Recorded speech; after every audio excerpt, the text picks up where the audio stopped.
Agrees করে ওই ক্লাসে গিয়ে বসতে পারবো না, বেঞ্চে আমাদের নাম লেখা আছে যে এটা আমার বেঞ্চ, তুমি লিখে রেখেছো যে এটা আমার বেঞ্চ, আমি এখানে বসবো। কিন্তু আমরা প্রত্যেকে কেউ কি এগ্রিস করে স্কুলে আসতে পারবো?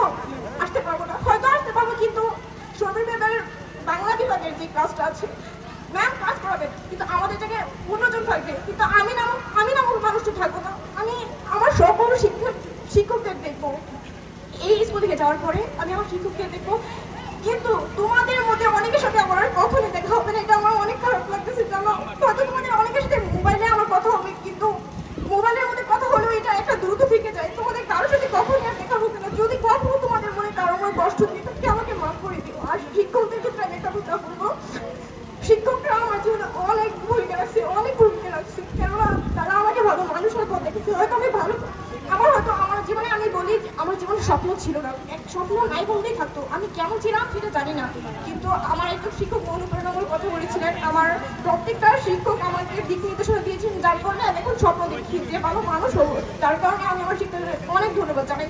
এর কারণে আমার শিক্ষকদের ছেড়ে যেতে মন চাইতেছে না, বাট আমি কলেজ লাইফে যেতে চাই, পড়ালেখার যে প্রতিটা ডিগ্রি আছে অর্জন করতে চাই। কিন্তু বিশ্বাস করো তোমাদের মতো ফ্রেন্ড আমি কখনোই পাইবো না।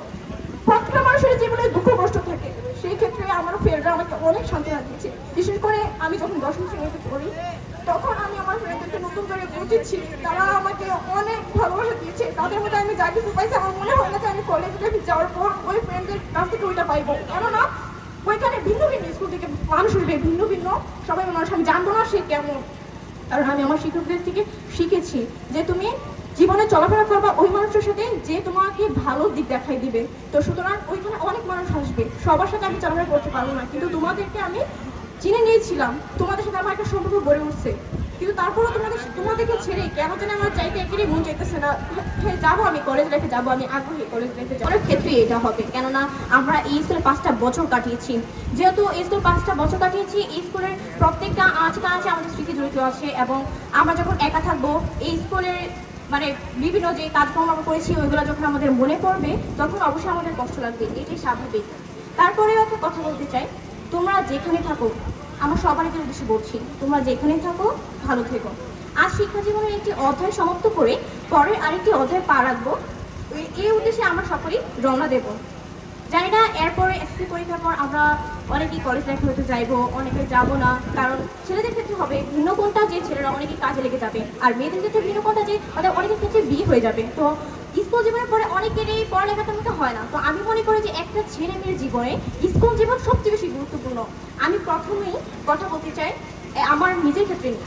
আমার জীবনে দুঃখ কষ্ট যেমনই আছে কিনা বলতে পারি যে প্রত্যেকটা ছেলে মেয়ের জীবনে দুঃখ কষ্ট থাকে। তো সেই ক্ষেত্রে স্কুলে আসি। আসসালামু আলাইকুম ওয়া রাহমাতুল্লাহি ওয়া বারাকাতুহু। আজ আমাদের এসএসসি পরীক্ষার্থীদের বিদায় অনুষ্ঠান, এটা আমরা সকলেই জানি। বিদায় 2 ধরনের, এর মধ্যে এক হচ্ছে চির বিদায় আর একটা হচ্ছে ক্ষণিকের বিদায়। তোমরা বলতে পারো এটা ক্ষণিকের বিদায়, কেননা